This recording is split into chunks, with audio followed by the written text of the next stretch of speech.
बहुत हम जब भी कोई संत के चरण में जाते हैं ना, कोई संत की हमारे पर कृपा उतरती है ना, तो मानो हमारा ये देह सफल हो गया। ऐसे परम आचार्य गणों, परम वैष्णव जो प्रभु के भाव के अंदर, प्रभु के भक्ति के अंदर पूर्णतः रूप से, जैसे अविरत धारा गंगा, यमुना, क्षिप्रा, सरयू, नर्मदा, कई सारी नदियां हमारे भारतवर्ष को भगवान ने दी है। उनका जल कहां से आता है, वो कहां जाता है, वो हमको नहीं पता। इस भूतल के अंदर संपूर्णतः पूरी सृष्टि जिसने सर्जन की, उसी के पास सृष्टि का विनाश करने की भी ताकत होती है।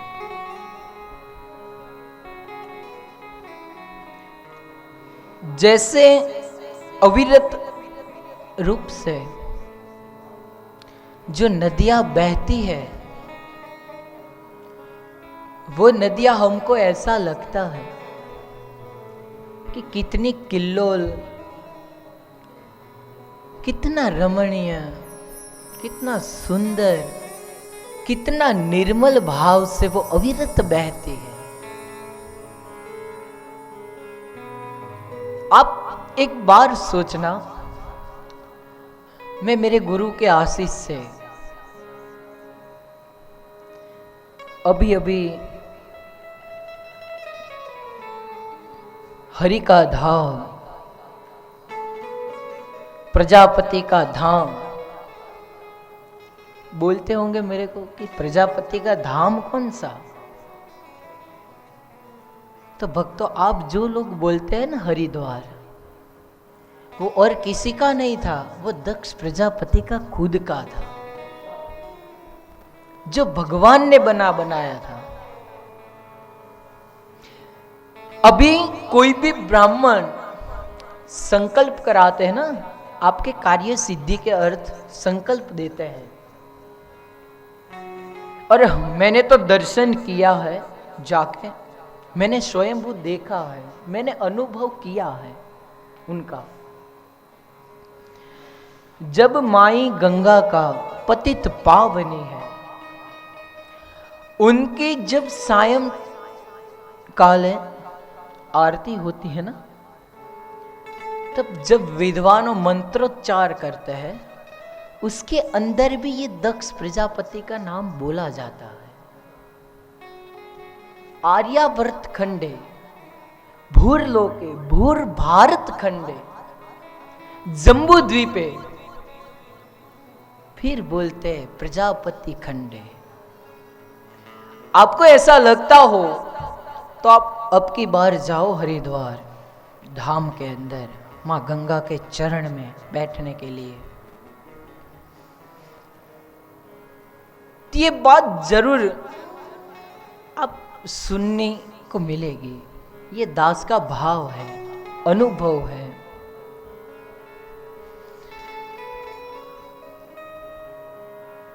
हरिद्वार के अंदर मैया गंगा हर समय सब लोग ऐसे हरि के द्वार सब मई महीने में जाते थे, लेकिन भगवान ने भी अच्छा सोचा कि भाई हर जगह आप अपने मन की करते हो, हर जगह आप अपने मन की सोचते हो, हर जगह आप अपने मन की इच्छुत कर्म करते हो। मन की जो इच्छा होती है ना, वो कर्म आप करते हो। हर बार आप गंगा के घाट पर जाते हो तो एक मन में सोच रखते हैं सब भक्त कि बस अभी गंगा में स्नान करेंगे, पाप की पूर्ति कर लेंगे, पाप को गंगा में बहा देंगे। पाप कौन बोलता है? पाप किसको बोला जाता है?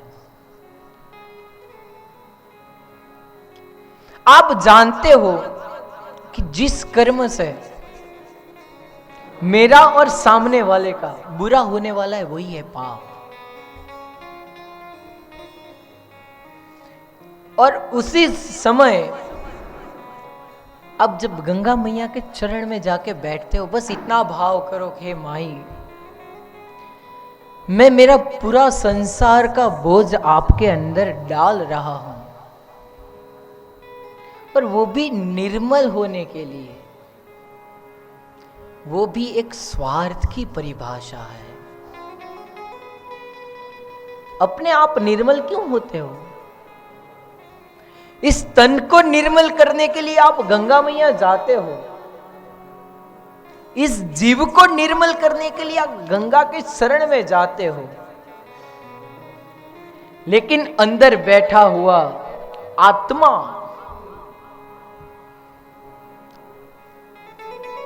आप तन शुद्धि कर सकते हो, लेकिन देह शुद्धि कब होगी? जब आपके अंदर बैठे आत्मा का शुद्धिकरण होगा, तभी आप अपनी देह और तन दोनों की शुद्धि कर पाओगे। और जब देह की शुद्धि हो गई, तभी हम सच्चे संत के शरण में जाके बैठेंगे। और ऐसे बताया कि आप वहां पर जाते हो गंगा के स्नान करने के लिए। आप डायरेक्ट ऐसे, कोई भक्त ऐसे गंगा मैया के अंदर पहले चरण नहीं रखता। और जो भक्त रखते हैं वो शायद अब की बार जाए, तो थोड़ा मेरा दास का नम्र विनंती है कि वो पतित पावनी है, तरल तारिणी है, उनके चरणों में जाके प्रथम जल का बिंदु लो, अपनी शिखा मस्तक के ऊपर एक शिखा हमारे हिंदू सनातन धर्म की परंपरागत रखी जाती है। वो शिखा को पावन करो, फिर मैया को दंडवत प्रणाम करो। हे माई, मुझे क्षमा कर देना, मैं बहुत बड़ा अपराधी हूं, मैं बहुत बड़ा पापी हूं, लेकिन तुम्हारे चरण में आया, तुम्हारे शरण में आया, बस माई अब आपकी जवाबदारी है। एक बार सौंप दो आपको, अपने आप को, और आराम से जाकर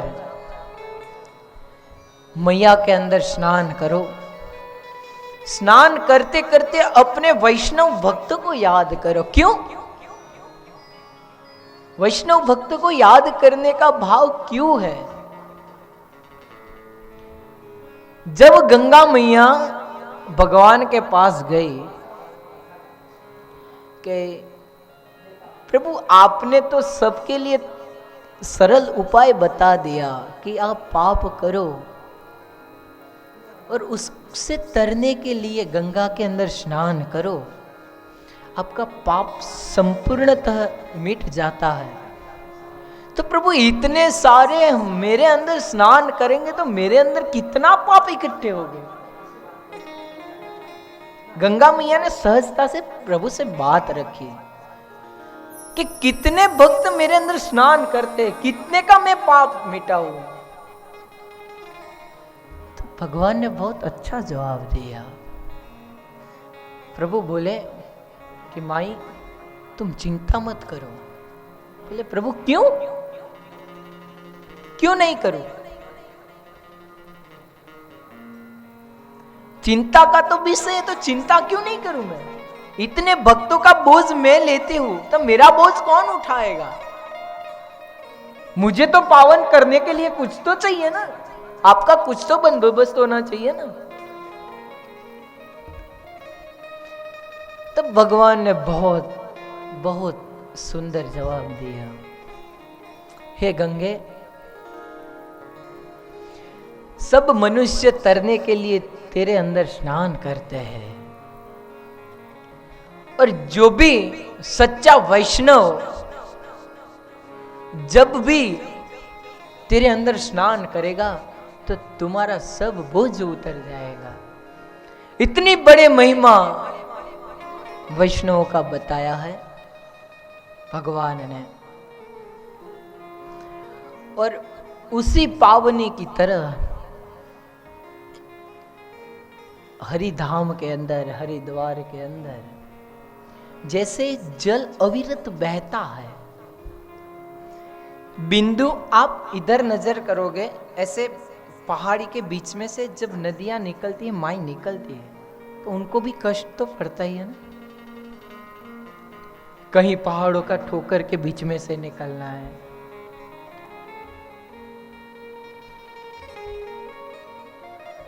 जब जब आपकी नजर आप सोचते होंगे वहां पर जाके, मैं तो ऐसे गंगा घाट पर बैठे बैठे बस ऐसे बहुत बार अवसर मिला है दास को वहां पर गंगा के चरण में रहने का,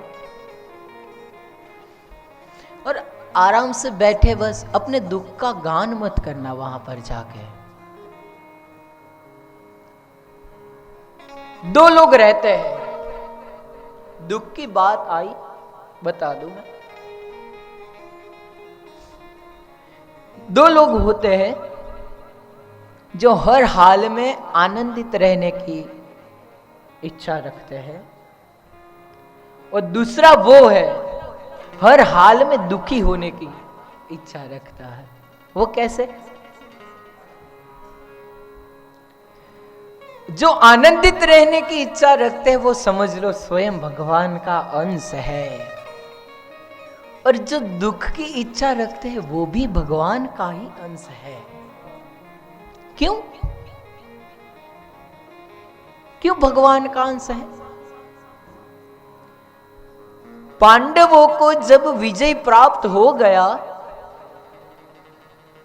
और भगवान कृष्ण वहां से निकलने वाले थे हस्तिनापुर से, और कुंती महाराज जी ने वहां पर बहुत ही अच्छा रुदन किया।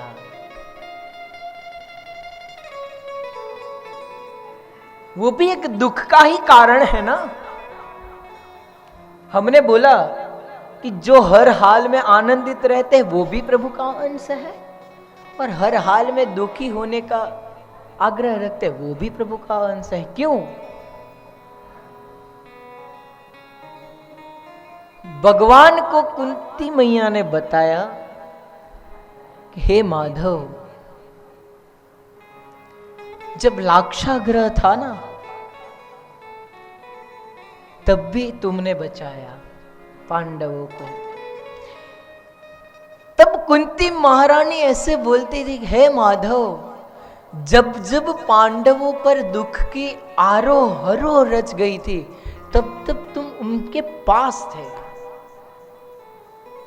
तब बस हमें, हे केशव, हमें बस दुख ही दो, हमको सुख नहीं चाहिए। सुख क्यों नहीं चाहिए? कि प्रभु दुख है ना तब आप हमारे साथ में खड़े हो।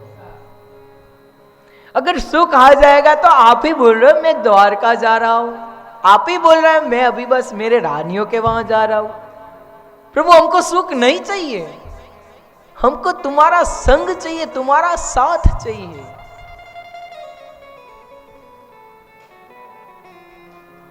कुंती महारानी ने बहुत अच्छी रुदन करुणामयी स्तुति की और भगवान को बोला, प्रभु हमें दुख दे दो, सुख नहीं चाहिए, बस दुख दे दो। वो भी एक प्रभु का अंश ही है जो दुख का आग्रह करे, और जो हर हाल में सुख ही रहे। ऐसा देख लो, कौन? मीराबाई देख लो। मीराबाई के गुरु रैदास जी को देख लो, इधर नरसिंह मेहता को देख लो, पंढरपुर के अंदर हमारे नामदेव जी को देख लो, धन्ना जी को देख लो,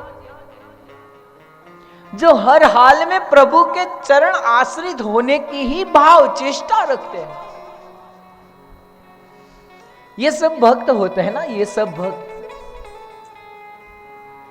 सच्चा भक्त एक बात है, मुझे बहुत बड़ा स्मरण आ रहा है, लेकिन प्रथम दिन में सब बताया जाए वो भी उचित नहीं है, क्योंकि हमारे पास है ना, हमको जो पसंद आता है ज्यादा से ज्यादा, चाहे वो अन्न हो, चाहे वो पर्यटक का स्थान हो, चाहे वो प्रभु का द्वार हो, जो सबसे ज्यादा पसंद आता है ना, वहां पर ही हम जाने का आग्रह रखते हैं। सभी भक्त जो होते हैं वो ऐसे सोचते हैं कि कई दिनों से हम लोग वृंदावन गोलोकवास से निकला हुआ वृंदावन नहीं गए, तो चलो हम लोग वृंदावन जाते हैं। कई भक्त ऐसे सोचते हैं कि हम उड़ीसा जगन्नाथ जी के धाम में जाने चाहते हैं, तो वहां जाने की कोशिश करते हैं, चेष्टा इच्छा रखते हैं। जो भक्त जो मन में आए इच्छा प्रकट करे, वो भगवान पूर्ण करते हैं। जब छोटा लड़का होता है ना, वो अपने माता पिता से इच्छा व्यक्त करता है कि पिताजी मेरे को ये चाहिए, मेरे को वो चाहिए, जबकि पिता को पता ही है कि बच्चे को क्या पसंद है क्या नहीं है, बच्चे को क्या अच्छा लगता है नहीं लगता है, पिता को पता ही है। वैसे भक्त का भाव जो होता है ना, वो भगवान को पता ही है। भक्त का भाव बहुत ही कठिन है। एक बात है कि जो भक्त ऐसे सोचता है कि मुझे प्रभु के द्वार जाना है, वहां पर जाना है, यह करना है, समझो यही सच्ची भक्ति का प्रथम चरण है। और जो भक्त नहीं होते वो कौन सी जगह प्रसन्न करेंगे? जहां पर भगवान का स्थान नहीं ना, वही जगह पसंद करते हैं। ऐसे बोलते हैं दैत्य और दानव अभी भी है, देव भी अभी है, दानव भी थे, अभी है। कभी दैत्य के मस्तक पर ना सिंह नहीं होता, ऐसे टीवी में बताया जाता है, लेकिन ऐसे रूप रंग से काले नहीं होते, रूप रंग से भी बहुत अच्छे होते हैं। दैत्य का रूप भी बहुत मनमोहन होता है, ऐसे अभी टीवी में बताया जाता है, ऐसे बड़े बड़े सिंह लटका देते हैं, ऐसे लाइटियां कर देती जाती है। वो सिर्फ बताने के लिए, जताने के लिए कि इसको दैत्य बोला जाता है।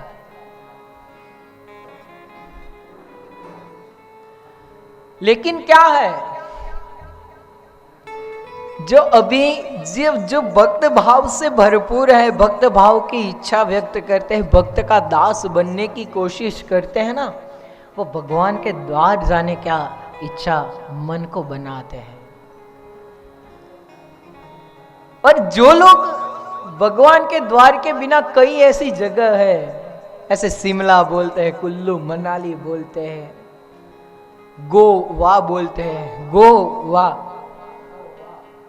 वहां जाओ फिर वहां लेके आ जाओ। बहुत बड़े लोग को तो, जब बुजुर्ग लोग होते हैं ना, उनको पूछ लेना, वाकई बहुत बड़ी बीमारी पांव में लग जाती है।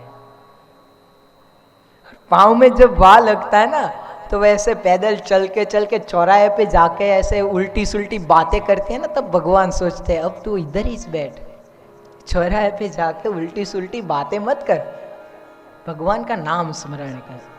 इसीलिए बोलता है गो वाह, जा तो गो, तू जा, गो यानी जा, तुम जाओ वाह लेके आ जाओ। क्योंकि भक्त होता है ना, वो भगवान के द्वार जाता है तो कोई प्रसाद ही लेके आता है, और दैत्य होता है ना, वो जाता है तो वो भी कुछ प्रसाद ही लेके आता है। वो क्या लेके आएगा? वाह लेके आएगा।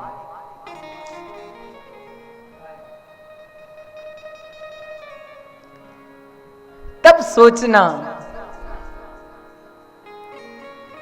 कि बस हमारा भी उद्धार, हमारा भी अवतरण किसी के चरण में बैठने के लिए हुआ है, किसी के चरण में जाके हमारा अभिमान मान में बदलने के लिए बना है। हमारा जीवन मोह, माया, लंब, लोभ, चंचलता से भरपूर भरा हुआ है। उसको हमें कहाँ जाके खाली करना है? तो बोले सच्चे संत की चरणों में जाके करना है। और सच्चे संत के चरणों में जाते हैं तब क्या करना है? संत मिलन को जाइए, तजी मान मोह अभिमान, ज्यों ज्यों पाव आगे धरो, कोटिक यज्ञ समान। पहले हमको भक्त भाव लाना पड़ेगा। वो भक्त भाव आएगा कैसे? बहुत अच्छी बानी कवि जनों ने बोला है, संत मिलन को जाइए तज मान मोह अभिमान। चतुर्गुण को त्यागने का बोला है। मान, मोह, अभिमान, उसका क्या करो? त्याग करो। बहुत बड़ा घमंड करने से, अभी मैंने बताया ना, इंद्र का भी जो घमंड भगवान उतार सकते हैं। इंद्र को भी भगवान गौ माता का रूप धारण करने के लिए विवश हो जाते हैं। तो हम तो इंद्र जैसे तो नहीं है ना। इंद्र ने कई सारे तप किए होंगे, तभी तो इंद्र लोग को पामाए हैं। तो हमने तो कोई ऐसी भक्ति की नहीं, तो हम तो इंद्र बनने वाले नहीं हैं। इंद्र हम बनने वाले नहीं हैं। इसीलिए ज्ञानी संतों ने बोला, संत मिलन को जाइए तज मान मोह अभिमान, ज्यों ज्यों पाव आगे धरो, कोटिक यज्ञ समान। संत को मिलने के लिए जाना हो तो पहले आपके मान, फिर अभिमान, मोह रूपी माया का त्याग करना पड़ेगा। और इतना हो जाएगा तब आपके अंदर अपने आप भाव जागृत हो जाएगा। मुझे तो ये एक प्रसंग स्मरण आया, लेकिन वो कल बताऊंगा, आज नहीं।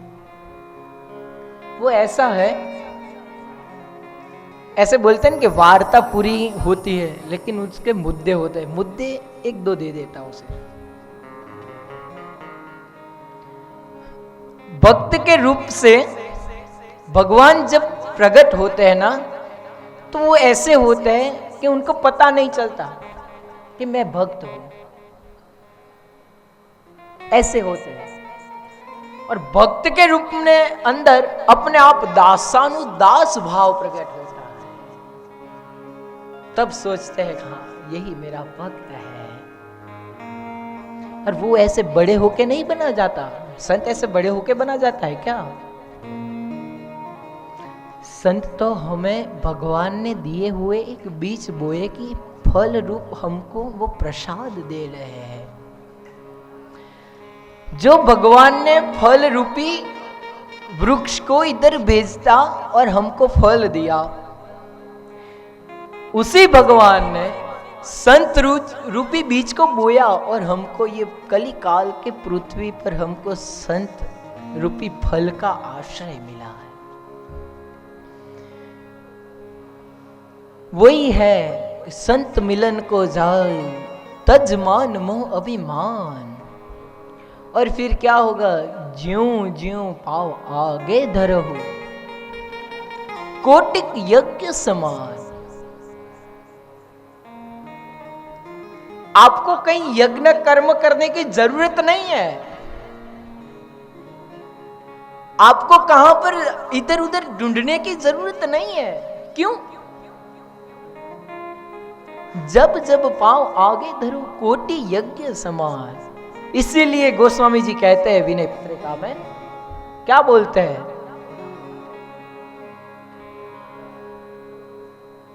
एक घड़ी आधी घड़ी आधी में पुन आद, तुलसी संगत साधु की कटे कोटि अपराध। एक बात सोचो, एक घड़ी के अंदर कितनी मिनट आती है? 60 मिनट आती है। एक घड़ी 60 मिनट, आधी घड़ी 30 मिनट, आधी में पुन आद, आधी में पुन आद 15 मिनट। तुलसी संगत साधु की कटहु कोटि अपराध। इतना संग भी हमें सच्चे संत का मिल जाए ना, तो हमारे इस मनुष्य देह का करोड़ों जन्मों का पाप ताप विनाश हो जाता है। हमें ऐसे गंगा में जाके तन की शुद्धि करनी है, मन की शुद्धि हमें सत्संग में जाके करनी है। लेकिन गोस्वामी जी ने तो इतना सरल कर दिया, गोस्वामी जी ने इतना सरल बता दिया। क्या? एक घड़ी आधी में पुनाद, तुलसी संगत साधु की कटहु कोटि अपराध। कहीं जाने की जरूरत नहीं है, अपने सच्चे संत के शरण में बैठ जाओ, अपने आप भाव विभोर होके बस मग्न होके अपने आप भगवान की भक्ति का आनंद होगा, प्रकट होगा। और प्रकट होते ही, आनंद प्रकट होते ही जीव परम आत्मा की ओर बढ़ेगा। ऐसे बोलते हैं, संतगण बोलते हैं ऐसे, यहां पर जीव है, अंदर आत्मा है, उस वहां पर परमात्मा है। तो परमात्मा का दर्शन कौन कराएगा? अभी जीव है, अंदर आत्मा है, उधर परमात्मा है। परमात्मा का दर्शन कौन कराएगा? एक तरफ भक्ति है, एक तरफ भगवान है, और बीच में कौन है? भक्त है। भक्ति के रूप के अंदर आपके अंदर जो आत्मा है, उनको परम भक्ति के आश्रित कर देंगे और भक्त का सहारा मिल जाएगा, वो परमात्मा की ओर चला जाएगा। भक्त को तरने के लिए भक्ति का सहारा लेना पड़ेगा, भक्ति को तरने के लिए, भक्ति से तरने के लिए, भक्ति से तारने के लिए भक्त का सहारा लेना पड़ेगा। दोनों परस में एक बीजा के प्रतिबिंब है। जैसे रुपए का सिक्का आता है, 10 का सिक्का आता है ना, एक तरह हम बोलते किंग और दूसरी तरफ क्रॉस। और आनंद में बोलते, बीच में पड़े तो क्या बोलते, कुछ नहीं भाई वो कुछ नहीं होता। वैसे ही परस्पर संबंध रखता है। भक्त भक्ति का संबंध रखता है, भक्ति भक्त का संबंध रखती है, तभी परमात्मा के धाम में उनकी गणना होती है। वो ही संत के चरण में जाते हो, निर्मल बन के जाओ। हित हरिवंश जी बोलते हैं, हरिवंश राय जो बोलते हैं कि आपको जब प्रेरणा होए ना संत की, आपको जब प्रेरणा होए संत की, तब इतना समझ लेना आपके अंदर कुछ भक्ति का स्मरण हो गया है। बाकी तो भक्त का भाव ऐसा है कि आप जहां भी डालो, जहां भी रखो, भगवान का बस स्मरण नाम करते हैं। हरि नाम, हरि नाम, हरि नाम है केवलम।